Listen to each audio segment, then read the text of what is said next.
Bwana asifiwe. Haleluya. Hebu tusalimiane kila mmoja. Bwana asifiwe. Haleluya. Msalimu aliye karibu nawe umwambie Yesu anakupenda. Angalia sura yake, ni ya kupendeka kweli ama anajisukuma kupendwa? Unajua kuna watu wanajisukuma tu kupendwa, lakini hata ukijaribu umpendi. Hakai dalili ya kupendwa na apendeki kamwe. Lakini yule ambaye umeketi naye umeona dalili ya kupendwa. Pastor Ibrahim Mundi, yeye ameniambia anaitwa Pastor Ibrahim Mundi Jaluo. Lakini nimempenda sana, maana sijamuona tangu dunia kuumbwa. Nimemuona wakati huu nimekuja kwa mkutano, nikaona wachungaji walipoitwa, nikaona mchungaji mrefu zaidi. Maana wachungaji wa Coast wanajulikana, si wengi sana warefu, lakini yeye akawa mrefu kuliko. Na wakati wote nimekuja Coast hakuwako. Lakini nashukuru kwamba Kenya Coast ni mahali pa watu wote, kabila zote. Kwa hivyo hata wachungaji ni kabila zote. Central Kenya Conference ni namna hiyo, ni ya kila mmoja, kwa sababu hata binguni tutaingia kabila zote, kutoka kwa kila taifa na lugha na jamaa. Basi kwa sasa hivi nataka tuweze kuangalia mambo machache. Ninazungumzia juu ya vijana. Jana nikiongea juu ya watoto, hata vijana ni watoto. Na nikaanza juu ya 0 to 12 years. 0 to 12 years ni kutoka tumbo la mama mpaka kuzaliwa na kuendelea mpaka 12 years. Na hiyo ndio tulikuwa tunajaribu kuzungumzia, mahali ambapo mzazi unapaswa kutumia a lot of energy and a lot of time ili uweze kuweka good foundation kwa mtoto wako, afundishwe na afundishike. Hebu tuombe. Jina lako litukuzwe Bwana. Tunapolisoma neno lako tuongoze. Tunapoendelea kujifunza uwe pamoja nasi. Kwa hakika ndipo sifa na shukrani zikurudie Bwana. Tuomba katika jina la Yesu aliye mkombozi wetu. Amen. Waliweka msomaji wa Biblia jana hapa, na ninaamini ako mahali fulani hapa duniani. Okay, naona anakuja. Basi tunapoangalia tukisoma juu ya vijana, kuna wale vijana wachanga from 13 to 19, hawa wanaitwa early teens, ambao wako katika stage inaitwa adolescent age, na ndio katika hiyo period ni vijana. Halafu tuna wale wa 20 to 25, 26, hawa ni vijana ambao wanaitwa senior youth kwa makanisa, ambao wako serious na kutafuta mchumba. Ukiona kavurana kana miaka 19 na kanasumbuana na wasichana, kakanywe mapema, maana kanaingia kwa taabu hakatawezana nayo. Na ukiona msichana miaka 14, 15 na anasimama na vijana, ako na shida. 13 years to 19, the adolescent age, 13 years to 19, ambao ni kipindi ambao tunasema ni kipindi cha confusion. Hapo hakuna kutafuta mchumba kwa njia ya haki. Hapo hakuna mtu ambaye kweli anaweza kuamua maamuzi ya kudumu. Hapo hawa ni watoto wetu na ni vijana wetu ambao wako katika stage ambao ni ya confusion. Bado hawajajua kusoma, wanasoma shuleni lakini hawajui maisha yako namna gani. Na ndio ningependa niwatajie kwamba kama kuna sehemu na kuna kipindi wazazi wanapaswa kukaa pamoja na watoto wao, ni wakati mtoto wako 13 mpaka 19. Baba, kando na kuwa baba, uwe rafiki wa mtoto wako. Mama, kando na kuwa mama, uwe rafiki ya mtoto wako. Awe ni mtoto wa kijana wa kike au wa mvulana au ndio tunasema wa kiume, uwe rafiki ya watoto wako. Wakati wako 0 to 12, wakati huo ndio wakati wa kuchapa mtoto. Kakikosea kachapwe. Hiyo ni kukapatia discipline. Na wakati unapokachapa usikastue. Unagonga tu na stua mtoto. La, kaonyeshe makosa, zungumzeni pamoja, kaonyeshe kamekosea, sasa kaambia nitakuchapa. Ndipo kama kata kuwahi mapema, kaombe msamaha, umeisha. Kakiomba msamaha, kasamehe. Kasipoomba, kalime viboko ya kutosha ambayo unakapiga kwa upendo. Utaona kakilia, lakini unakapiga tena kwa upendo. Lakini kakikuwahi kwa msamaha, tafadhali usiinsist kumpiga, kwa sababu we mwenyewe ndio utarudi usome Biblia vile Mungu Baba anatusamehe. Na wewe ukiombwa msamaha hausamehi mtoto, utakuwa na kasoro. Na usimwambie omba msamaha, muonyeshe shida, na ndipo aweze kuona. Na umwambie kutokana na makosa haya naweza kukuchapa viboko 3 au 4 au 5 au 6, kama sio 7 au 8. Amua mwenyewe. Katakwambia 3, na ikiwa kataelewa kanaweza fika mahali pengine mfanye kesi. Nilifanya kosa kama hilo wakati moja, na nilipotaka kuchapa kijana wangu mmoja alikuwa amekosea. Basi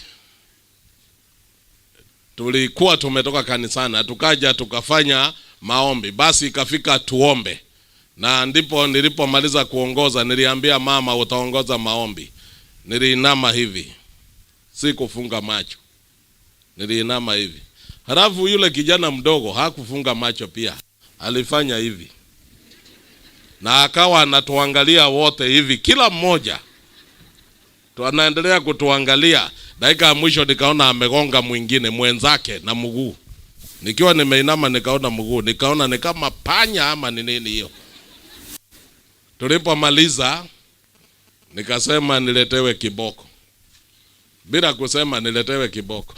Kasema hapa kuna mtu ambaye hakufunga macho, kiboko kiletwe. Yaani kuna kesi unaweza kujiwekea na uingie kwa taabu. Hakuna mtoto alichapwa asingeweza, maana ukweli nilimuona kwa sababu sikufunga macho na yeye hakufunga macho. Formula yangu ya kuinama na yake ya kukaa hivi zote zilikaa kama inakaribiana. Yake alifanya uasi, lakini hatungemchapa kwa ajili ya hiyo. Kila ambacho nasema kulingana na age yake by then, sasa ni mtu mzima. Kulingana na age yake by then alikuwa katika hicho kipindi cha 13 to 19.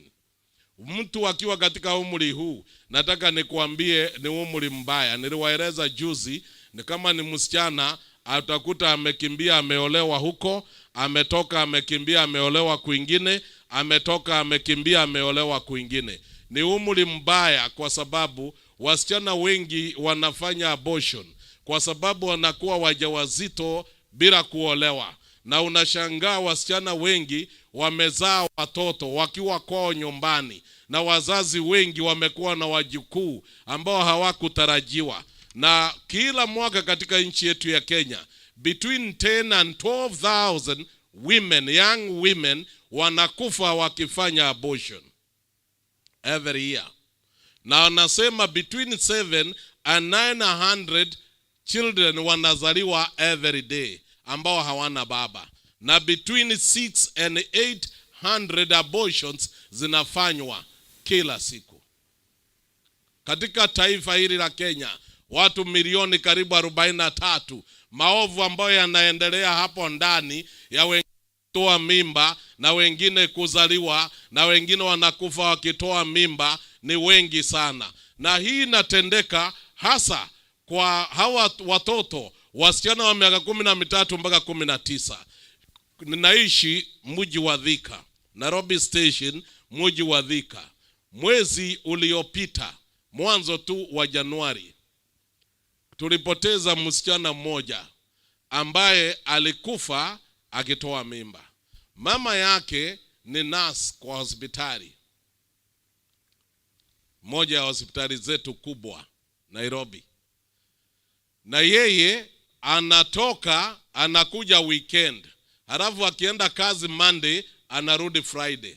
Kwa hivyo anakaa wiki hiyo, siku hizo 5 anakaa Nairobi. Na huyo msichana wanakaa na ndugu yake. Huyo msichana ameshapata mimba mara kadhaa, mama akimsaidia kutoa. And this time round alipata mimba tena, maana ni mtindo wake, alipata mimba, ni mtindo wake, alipata mimba. Halafu mama akampa dawa siku ya Jumatatu asubuhi, na yeye akaenda Nairobi. Msichana alikaa kwa nyumba. Ndugu yake alienda safari. Same Monday, huyu alienda na huyu akaenda. Msichana kwa nyumba, alihangaika huko. Halafu Tuesday asubuhi msichana alikufa, hakuna mtu alijua. Mpaka Wednesday mama alipopiga simu inalia, hakuna mtu anapokea. Akapigia ndugu yake yule kijana, yani kijana ambayo ni ndugu yake, akampigia, na yeye alikuwa safari. Akapigia jirani, jirani ndiye alikuja, wakakuta nyumba imefungwa na ndani, halafu dirisha imefunguliwa. Ndivyo akasema, dirisha imefunguliwa nayo nyumba imefungwa kutoka ndani. Mama akatoka hospitalini Nairobi, akaja Wednesday jioni. Alikuta msichana kwa kitanda. Alishakufa, wala si leo. Na ndipo wanaojua anasema alikufa Jumanne asubuhi. Mwenye kumpa dawa ni mama yake, mwenye mimba ni binti yake, kasichana miaka 16. Na haya ni baadhi ya maovu ambayo yanaendelea wakati huu katikati ya wazazi. Let me tell you brethren, wakati mtoto ako miaka 13 mpaka 19, anaweza kula kitu chochote. Hata awe Mkristo, umpe nyama ya nguruwe atakula. Hata umpe pombe atakunywa, provided yako katika company. Maana 13 years to 19 mara nyingi hawana haja na wazazi. Watu wakiwa katika hiyo stage wako na haja na marafiki zao, wanatembea na marafiki zao, na wanasikia marafiki kuliko kusikia wazazi. Ndio miaka ile ya zamani ambayo ilikuwa miaka yetu, watu walikuwa wanapigwa picha black and white. Unajua wengine tulizaliwa zile enzi za giza ya kutosha. Lakini wakati huu ambapo unakuta teknolojia imeenda, watoto hawa wote unawakuta wako mbele sana katika ulimwengu wa teknolojia kuliko wewe mwenyewe mzazi. Na wanajuana, wana communicate, halafu wataongea ukiwa hapo na wanaelewana, na wewe huna habari. Ni vile tu unatisha watu walika yako, wewe ni mwerevu. Lakini ukiwa mbele yao wanajua kama kuna mtu giza ni wewe. Na ndio sababu wana communicate wenyewe na wanafanya madhara na maovu. This is 13 years to 19. Wale ambao mko na watoto wako katika age hiyo, hebu waangalie. Juzi nilikuwa Addis Ababa, Ethiopia. Nilipokuwa nafundisha family life, moja ya makanisa yetu kubwa pale mjini. Mzee wetu wa kanisa ametoka Zimbabwe, mzee mwingine ametoka Botswana, mzee mwingine ametoka Zambia, na wazee wa huko Addis Ababa kule Ethiopia. Baada ya kufundisha juu ya age hii ya 13 to 19, ndipo baadaye mzee wa kanisa hilo alisimama akasema, pastor, hata kama kweli wewe ni mgeni, lakini ukweli kuna mambo mengine ni vile tu ulikuja 2 days back, tungesema umeambiwa. Lakini nataka nitoe ushuhuda. Kaambia kijana wake simama. Kijana akasimama, mrefu. Ukiona nywele amenyorewa mohawk, unanyorewa yote inabaki hapa, unakaa kama crown bird hivi. Kijana mrefu, alafu mohawk imekaa kama jogoo wa kuku, lakini ni kama crown bird ile zile za Uganda. Kijana amekaa hivi. Akaambia kanisa, mkiona huyu kijana wangu wako hivi, naomba tafadhali mnisaidie kwa maombi. Mimi ni mzee wa kanisa na kijana ndiye huyu. Nashukuru amekuja kanisa. Kwa wiki 3 mliona hayuko, na alikuwa amesimama hapa. Akatoa ushuhuda vile walisumbuana. Na kwa kurahisisha ama kufupisha, kijana aliponyolewa hivi alikuja nyumbani. Mzee alipoona akamwambia, mimi ni mzee wa kanisa, hawezi kuniletea aibu ya aina hii. Rudi kwa kinyozi ungolewe yote. Hakwenda. Alipewa pesa, akatoka na pesa, akarudi usiku, mohawk ingali hapo. Na pesa hakurudisha. Mzee akachukua mjeredi. Alituambia alimchapa yule kijana mishipi mfululizo karibu 6. Kijana alikuwa amesimama hivi anamwangalia. Anachapwa mgongo akimwangalia. Alipomchapa mshipi karibu wa 6 au 7, kijana akamgeukia akamwangalia. Mwanaume mzee wa kanisa mwenyewe anatuambia aliponiangalia, sasa alituambia sasa ile hayuko. Aliponiangalia, na mwanaume ni mrefu, na unajua akiongeza hiyo kitu anakaa sura mbaya. Mwanaume akasema aliponiangalia uoga ukaingia ndani. Na vita nikaacha. Kijana hakutoa ukali, kijana hakuongea neno lolote, alimwangalia tu baba. Mishipi yote alipompiga alimwangalia tu. Kumaliza, baba aliposhikwa na uoga na akarudi nyuma, na hiyo vita ikaisha. Kijana akaenda. Hakulia, hakuongea. And let me tell you brethren, 13 years to 19 si watoto wa kupigwa mwili. Wewe unaongea na yeye kwa upendo, unamshauri, na hata kama utatoa ukali, toa wa kiasi, maana hata ukizidi huende mbali. Mfanye rafiki. Na ukweli, within that 1 week tukiendelea, by the time tulikuwa tukimalizia, kijana alinyolewa hiyo mohawk. Hakupigwa. Alipigwa mara ya kwanza, hakunyoa. Amezungumziwa, amenyoa. Rafiki yangu, familia ingine, marafiki ambao wanaishi hapa Kenya, katika kona moja ya nchi hii ya Kenya, wenyewe mama na drive gari nzito, mzee na drive gari nzito, wako na nyumba kubwa, wako na mali nyingi za kutosha. Lakini kijana alipitana tu kidogo na baba yake. Alafu mama akasapoti baba. Mama akasapoti baba. Wakati baba alipoongea, kawaida wanaume tunapenda kugombana na vijana wetu. Unagombana na kijana wako ndani ya nyumba, na unagombana wakati unaelewa na unaona kama kwamba amemea pembe. Wakati yako 13 to 19, hakuna siku utamwambia kitu atii. Watatii ni kweli, lakini unakuta inategemea kutoka nyuma 0 to 12 years. Lakini akiingia 13 to 19, inategemea uhusiano wa baba na mama, foundation ambao uliweka akitoka huko nyuma, na vile sasa anavyoendelea. Ikiwa ulimfanya rafiki yako na ukamfanya huyu kijana ni rafiki yako, mtaenda pamoja. Hata awe msichana, umfanye rafiki yako, mtaenda pamoja. Baba, uwe rafiki wa watoto wako. Mama, uwe rafiki wa watoto wako. Lakini hasa wakiwa 13 to 19. Na ndio nataka nikuambie, wakati mwingine utajaribu kuwa mkali, lakini hautaenda mahali. Hiyo familia, marafiki zangu, baba na mama, baba alikosana na kijana wake. Na ako na vijana 2, msichana mmoja. Walikosana na kijana wake. Kijana miaka 17.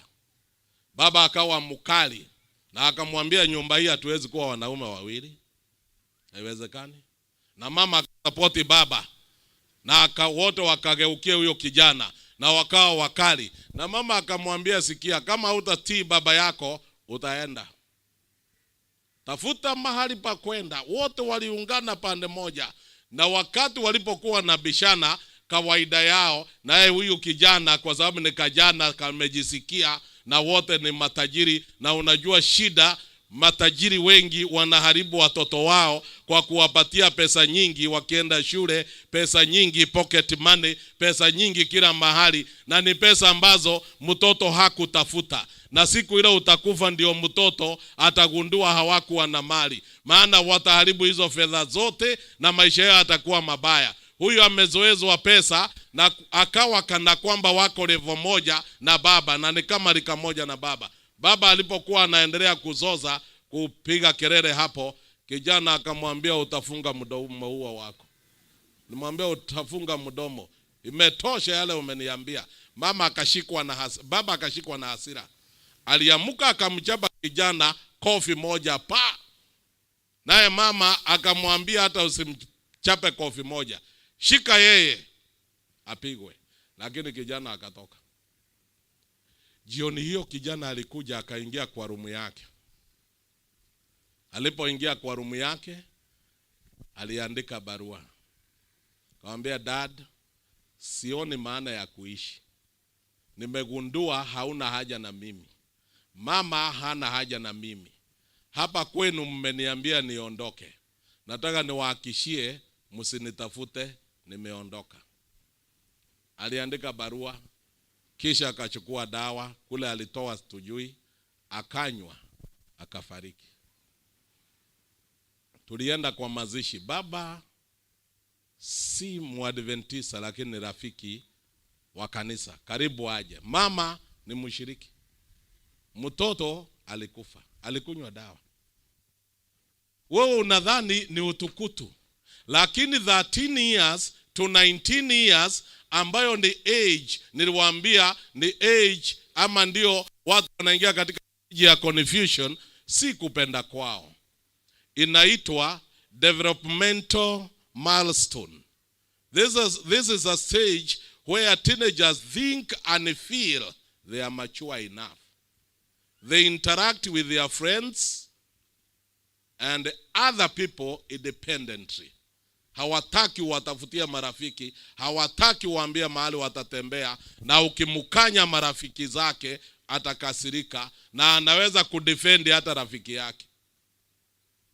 Na ukweli huwezi kubishana nao, na ukizidi wewe mwenyewe watachukua hatua ambao wewe hujui. Mimi sikuweki baridi, lakini nataka nikuambie usiingie tu maana wewe ni mzazi na hapo ni kwako. Wewe ni mzazi, unakuja kukurukakara hapa, unatoa ukali na unatoa sheria kama amri 10. Hata Mungu alitupatia amri 10 lakini hajalazimisha kwa nguvu. Utaiasi, mtakutana siku moja. Lakini na wewe hapa usije ukafanya aishike hapo na mkono saa hizo bila kumfundisha. Mungu wetu na upendo anatufundisha na anatuvumilia. Kwa nini usimfundishe mtoto wako na uvumilie? Usikae kwa sababu wewe ndiye baba. Na sisi kwetu Kisii, mzee akiongea mtoto hajibu. Sisi kwetu wa Kikuyu, nani huyu atasimama mbele yako ukiwa mwanaume? Ndio utagundua mambo yakiharibika, ndio utagundua kwa katika mipangilio ya kuharibu watoto, Ibilisi hana wa Kikuyu ama wa Kisii ama Wajaluo. Wanaharibika wote na nyumba yako inaharibika. Baba na mama tulipokuwa tukizika yule kijana walilia. Na ni kidogo tu, kofi ni moja. Kupitana kidogo, shida iko wapi? Mtu huyu ni mgonjwa. Na katika hii stage ni ya mtu mgonjwa, lakini with the time anaenda. Wengi ambao mko hapa ambao mlipita 19, ukiwa na flashback, uone maisha yako vile alivyokuwa huko nyuma, na uone wakati huo huko ukishika mambo na unadanganywa, unapita hii, unadanganywa, unafanya haya, na wakati mwingine hata wewe unakuta umechanganyikiwa. Kuna kijana mmoja ambaye yeye alikuwa ni mshiriki pia, na alikuwa urafiki sana sana na vijana wangu. Wote walikuwa ni rika moja, lakini background yao ilikuwa inatutia mashaka. Kila asubuhi amefika kwetu, na unakuta wanaongea. Tena alikuwa wanatoa mazungumzo, wanacheka saa zote. Walimpenda, anaongea wanacheka. Na alikuwa tu mbele kidogo na mwaka mmoja na wa firstborn. Walimpenda. Lakini nilipoangalia hii tabia na nikajua vile mama na baba wanakaa, wote ni washiriki, na nikaona vile wanavyokaa, kaita vijana wangu nikawaambia, urafiki wenu na huyu kijana upunguzwe. Moja akaniuliza kwa nini? Nikajaribu kuelezea, lakini nikagundua siende mbali. Halafu nikaongea na mama yao, tukaungana wote pamoja, tukaangalia, tukaona hii itawaharibu. Maana anakuja na wanakaa almost the whole day, hata jioni wanamsihi alale na analala, na kwao hakuna mtu anamuuliza, na kuna wengine huko. Na wakikaa, wakati mwingine tukifanya maombi jioni ili twende tulale, unaweza kuta tena wameenda, kama kwamba wameenda kulala, tena unawakuta mezani, tena wako hapo wote kwa TV. Kasema mtindo wa aina hii utakoma hapa. Tukachukua vijana wote watatu, tukazungumza nao, tukaita yule mwingine, huyo rafiki yao. Mimi mwenyewe nikamwambia, sikia, hapa kwetu utakuwa unakuja kutembea kwa masaa, na utakuwa unakuja kama jute. Ukija leo usije kesho. Na nikamwambia ukija 1 hour inatosha, urudi kwenu. Nikajaribu kumwekea sheria, wakisikia. Na uzuri wake ambaye alinishinda alikuwa ever smiling. Tena anasikia ananiambia ndio pastor. Ndio pastor. Akasikia yote nimesema na wakamaliza. Kesho akaingia. Akakaa siku yote, tena siku hiyo ndio aliasi akarara. Sasa nikauliza ile masaa nilisema na arudi aende kwao. Nikaambia mama unisaidie, maana huyu atatuharibia watoto. Nikaita baba yake na yeye tukazungumza. Baba akasema mimi nilikuwa yeye awe kijana wako, maana kwetu alitushinda. Kwa hivyo nilishapewa. Na mimi nimeshindwa kumuunda, maana na muda mwingi wakiwa pamoja. Mimi nimeenda kuhubiri, nikirudi wako pamoja. Na asubuhi alilala hapa, nikidhani ataenda, ako hapa mpaka jioni. Sasa nikatafuta formula. Nilipotafuta kuwasukuma na kusukuma kuwatenganisha, ikatushinda. Sasa nikaamua nitabadilisha mahubiri. Hakuna devotion tena jioni. Nitakuwa nafanya Bible study kama nahubiria makafiri. Maana hawa vijana wote watatu wamekaa nusu makafiri, na hii ni kafiri kubwa. Na nitawahubiri ile yenyewe. Na nitakuwa mkali, maana hakuna haja nikahubiri huko mbali wakati magaidi wako hapa ndani ya nyumba. Na wote ni watu. Nikachemuka kila mara, na nikisema mama ananisaidia anaongezea. Halafu wote wanaulizwa maswali. Na hiyo ikatusaidia. Tukaona imeanza ule uasi, hata mambo ya kubaki mezani kuona TV ikaisha. Halafu shughuli nikaona zimebadilika. Na nikaona hata na yeye amekaa mzuri kanisani, nikaona ameenda ameingia kwa kwaya.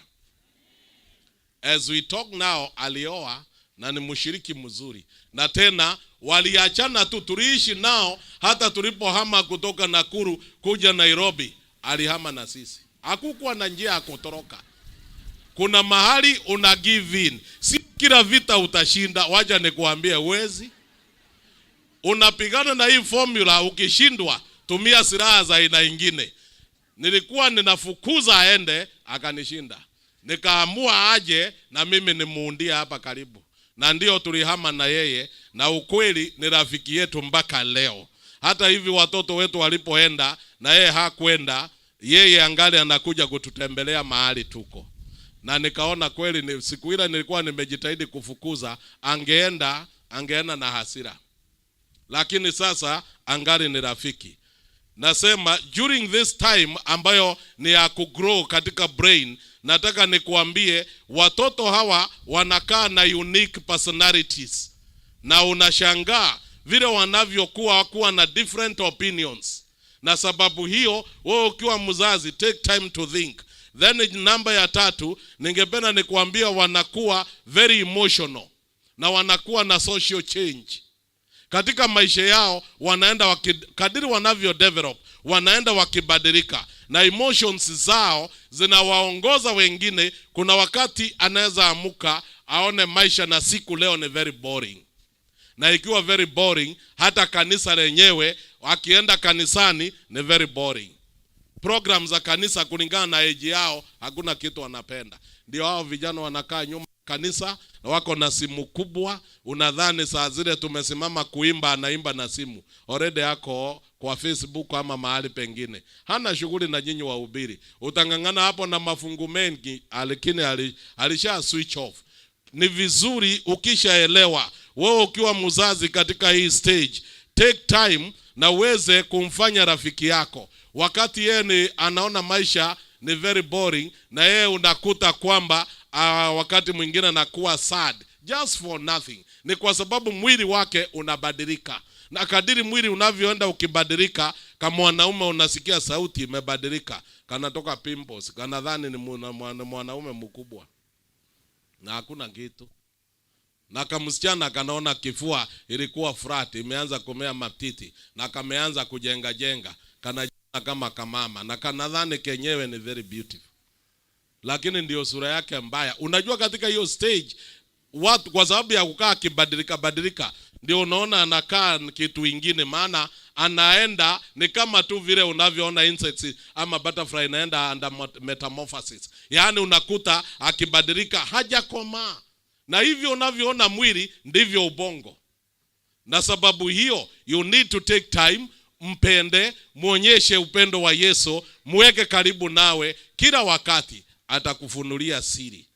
Then ongea na yeye mara nyingi, muonyeshe ubaya wa kunywa, maana wakati huo ndio wanakunywa kwa siri. Watoto wako utaomba nao jioni at this stage, lakini mchana alivuta sigara ama alivuta bangi ama alikunywa pombe, akara kitunguu na wewe hujui.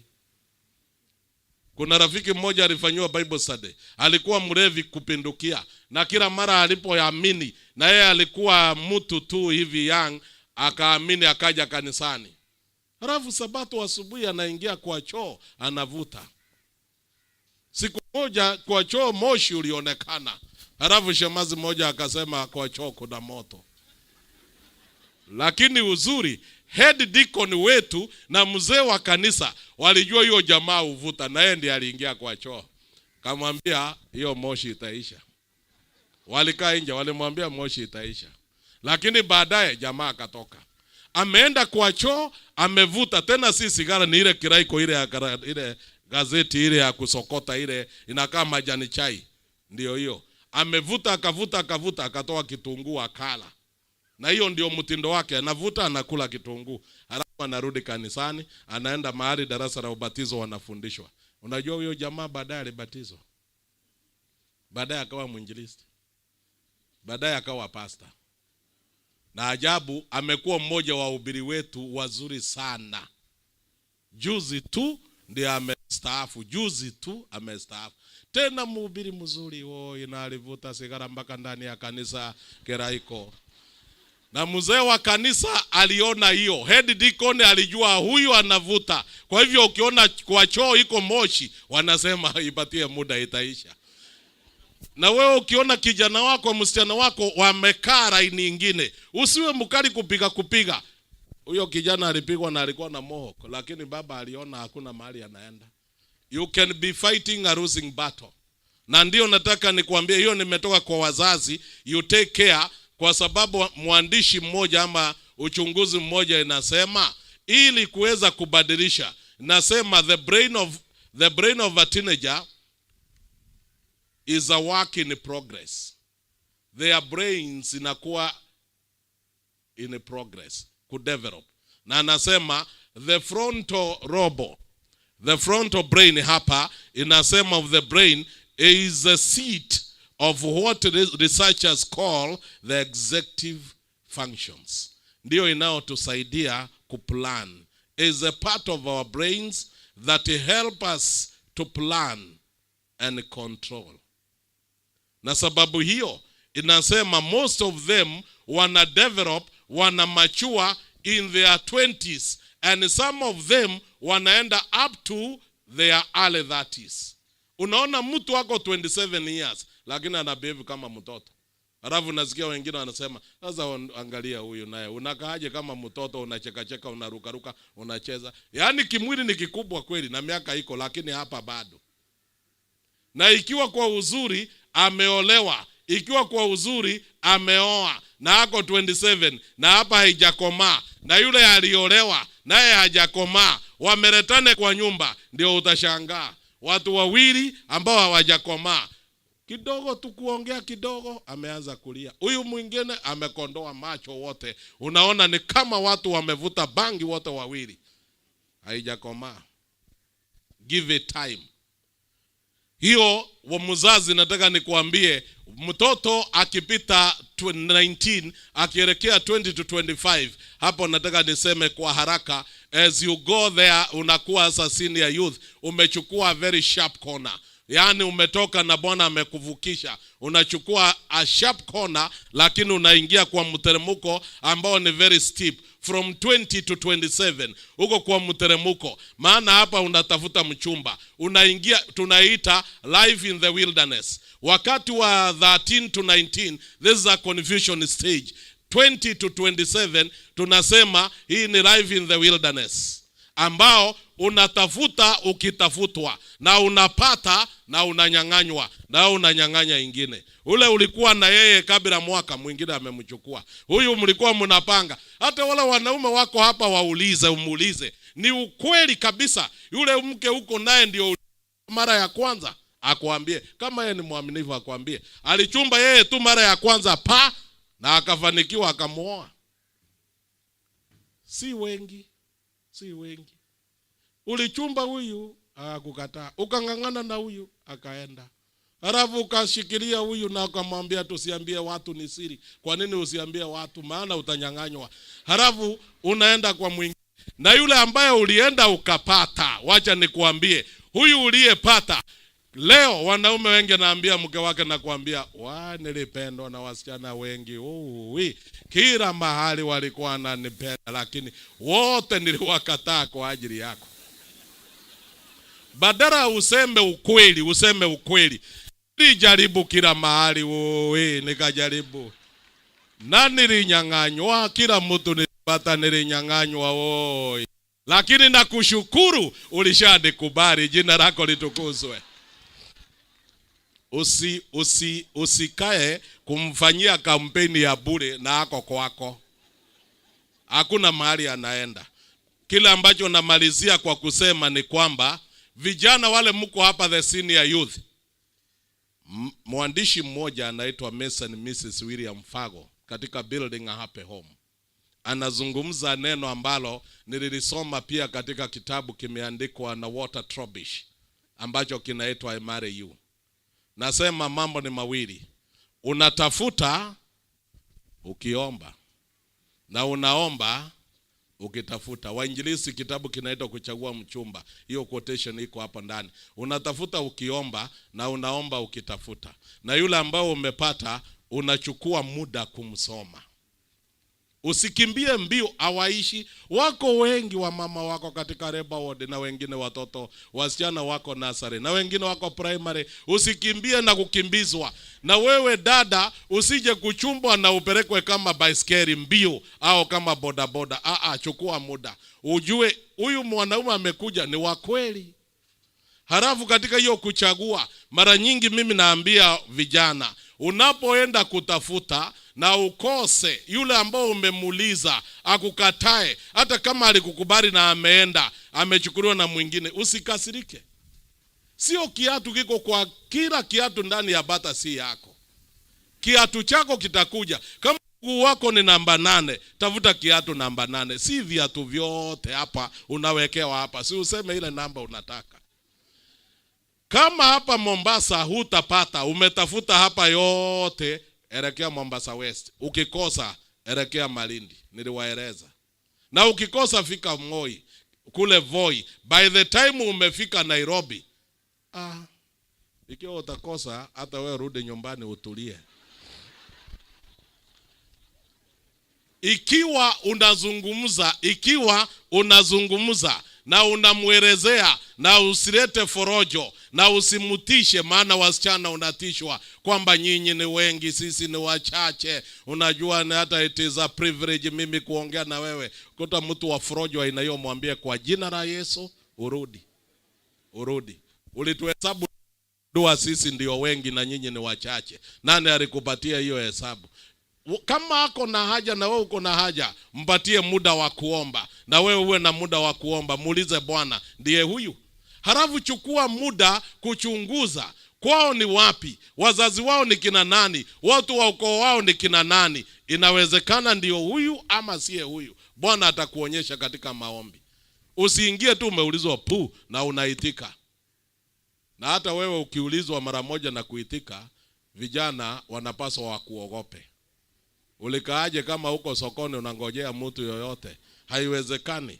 Na mara nyingi naambia kijana, hata ukiuliza na unasikia unasukumwa kwamba ndiye huyu, na unapouliza unasikia msukumo ndiye huyu, na unapomuuliza anakuambia no kila mara, tena unapewa capital letter no, usiogope.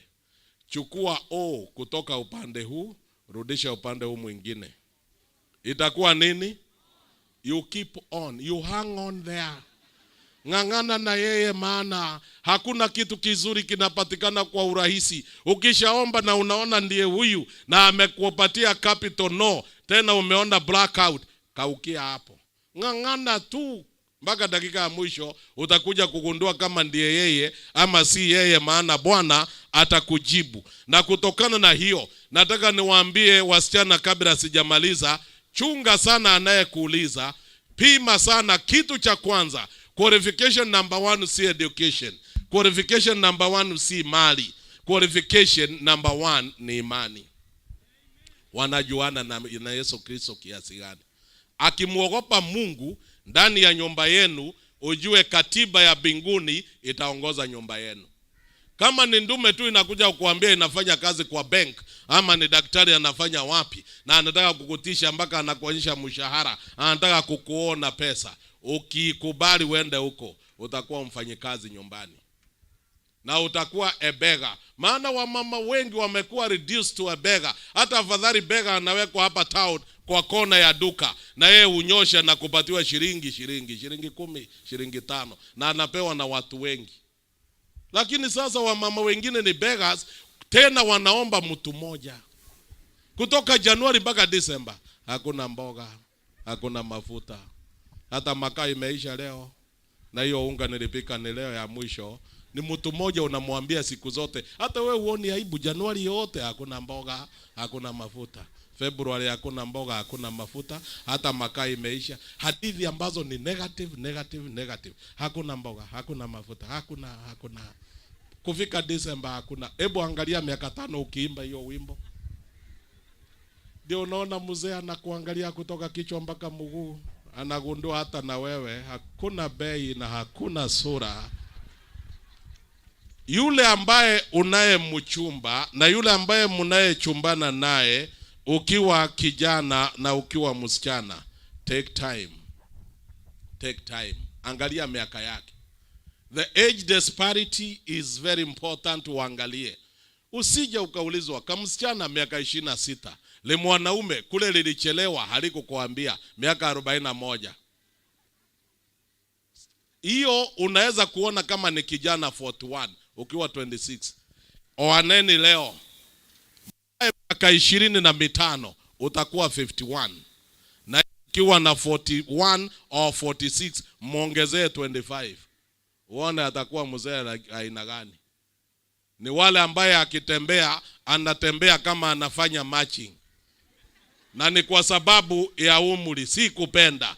Na sasa wewe ndio umefikia your prime age, you are 50, you are 51. Angalia miaka, kama mnazeeka muzeeke pamoja. Lakini usiolewe na mtu rika karibu ya baba yako. Alafu hapa unasema nilipata kijana, ni mwanabiashara mashuhuri, ana mali. We, atakapoanza kuinama na meno ikianza kutoka, ndio utagundua. Utakuwa unapika chakula aina mbili, ya watu wote wenye meno na ya huyu ambaye ni kibogoyo. Na utakuwa unachanganyikiwa kila wakati. Kwa hivyo jipange. Kwa hivyo kijana unapotafuta mchumba, na msichana unapotafutwa, kubalianeni, angalia imani, angalia miaka, alafu mwisho, kabla hujakuja kuulizwa na pastor kwamba ni katika afya, katika ugonjwa, kabla hiyo maneno haijakuja, ongeeni mapema. Si kila kitu unaulizwa watu utafunga ndoa, ndio. Alafu nenda kununulia nguo ya harusi, ndio. Alafu nini, ndio. Ngoja. Ongeeni mapema kabla. Watoto ni wangapi mtazaa? Mkubaliane mapema. Ni 2. Na kama itazidi zaidi mpaka watu washangae, ni 3. Lakini si ndio. Alafu muje 4. Kuna rafiki yangu juzi tu nilimfunga ndoa. Saa hizi ana 5. Nilifunga yeye ndoa na ana 5, lakini wote wako hapo. Na wenyewe ni watu yangu 5. Kwa bahati mbaya akitaka tena kuleta 6 wagonge mapacha, ndio utaona matatizo. Mungu wetu awabariki na Mungu wetu atuongoze. Vijana jipange ili ujue kuwa Mkristo hata ndani ya nyumba kuna mpango. Hata kuchagua na kupanga kuna mpango. Kesho tumemalizana na vijana, maana saa na wakati hautoshi. Lakini kesho tunazungumza kwa jumla sisi zote, how you can still conquer the past and create greatness in you by the grace of God. Maana Bwana ametuweka dunia hii ili alimwambia Adam, ulime bustani itunze. Na sisi Bwana ametuokoa, unapaswa kufanya namna gani? Mungu akubariki. Jina lako litukuzwe Bwana, na utuongoze jioni ya leo. Tusaidie kama familia. Baba afanye wajibu wake, mama afanye wajibu wake. Zote wawili kama wazazi tulee watoto wetu. Wakikomaa wakiwa vijana, saidia vijana pia kufanya sehemu yao, na ndipo waweze kujiandaa kuweza kuwa wazazi wa baadaye na kutayarisha future families. Bwana tupatie hekima, tufundishe na utuandae, ndipo familia hizo zote zikujue Yesu. Na utakapokuwa unarudi, tuwe tayari kukulaki hewani na kwenda nyumbani. Bariki wazazi wote walioko hapa, bariki watoto wote walioko hapa, bariki vijana wote walioko hapa. Tuongoze na utuandae hata kwa kipindi kinachokuja sasa, ambacho ni cha lala salama, ambacho kinabariki roho zetu, ambacho kinatuandaa kwa ajili ya kurudi kwako Yesu. Bwana umbariki mtumishi wako atakapokuwa anasimama kutubariki. Tunaomba katika jina la Yesu aliye mkombozi wetu.